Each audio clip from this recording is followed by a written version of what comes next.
The Mythbusters are testing a real doozy. Everything's hot, ready to go. Bullet shot versus bullet dropped. But a malingering magnet is holding up the show. As soon as it's released, it's just staying there. But do you think Adam's going to let something like that stand in his way? Awesome, that works. Oh no. So the electromagnetic is gone. It's on the scrap heap. We've got a new little solenoid in there which will whoop, get out of the way and let the bullet drop. All we got to do is try it once, get our timings right, confirm them, and we should be ready to do this test. So the new simultaneous release system is ready for a test fire. All right, simultaneous release in 3, 2, 1.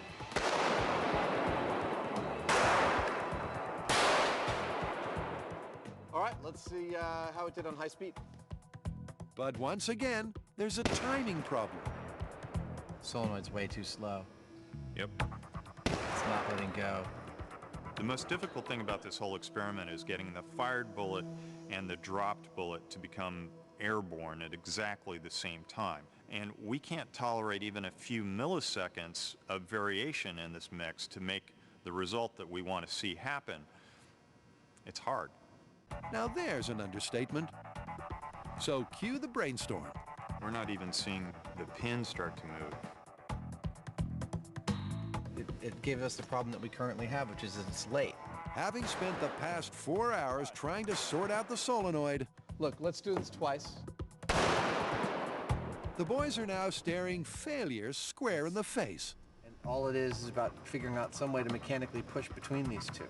Until Jamie snatches victory from the jaws of defeat.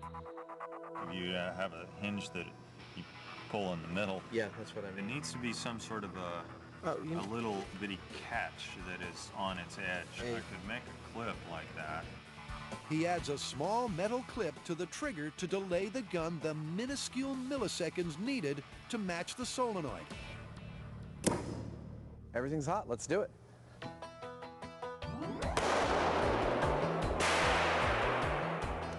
And after a few test fires and a bit of fine-tuning, it works.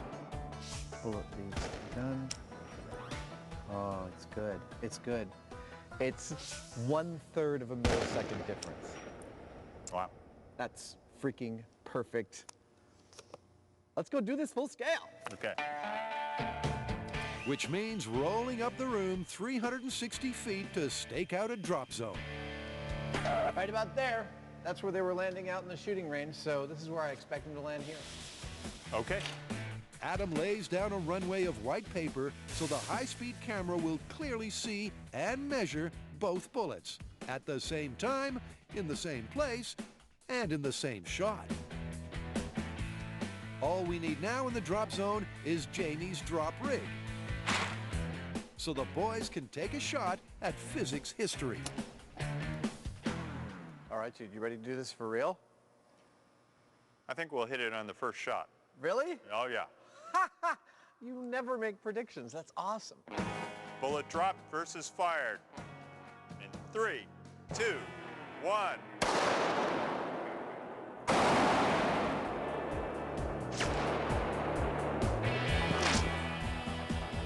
But from 360 feet away, the boys can't see exactly where the fired bullet landed. Let's go see where it hit. So Adam takes a one-wheeled ride down the room to check out the drop zone. Wow. And the results are simply ripping. Can't get much closer than that. Ugh. I can't wait to see the high speed. So, dude, this bullet carved a streak right under the drop zone. I think this might be the shot we've been looking for. In real time, it's impossible to tell what happened. Until Adam analyzes the high speed and crunches the numbers. 3677 minus 3915 equals 238 divided by 6. Dude, the difference is 39.6 milliseconds. Which means it's less than the human eye can make out. So after days of brain-teasing tests, the Mythbusters can claim a world first for themselves. and a victory for physics. Let me put 39.6 milliseconds into some perspective for you. When you go to the movies and watch a projected celluloid film on the screen, you know that that film's made up of individual images, right? What you might not have known is that it takes 24 of those per second to make up the film that you're watching. So each one is on screen for exactly 1/24 of a second, but you don't notice that because it's faster than your eye can register. Well, that 1/24 of a second is actually longer than 39.6 milliseconds. That's how close those two bullets were. 2 bullets, one dropped, one fired. Amazingly, they ended up in the same place at the same time.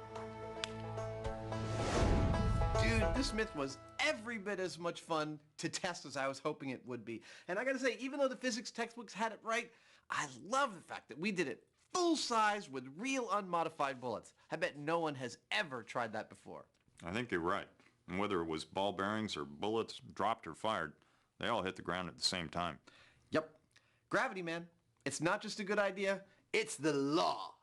Confirmed. Confirmed.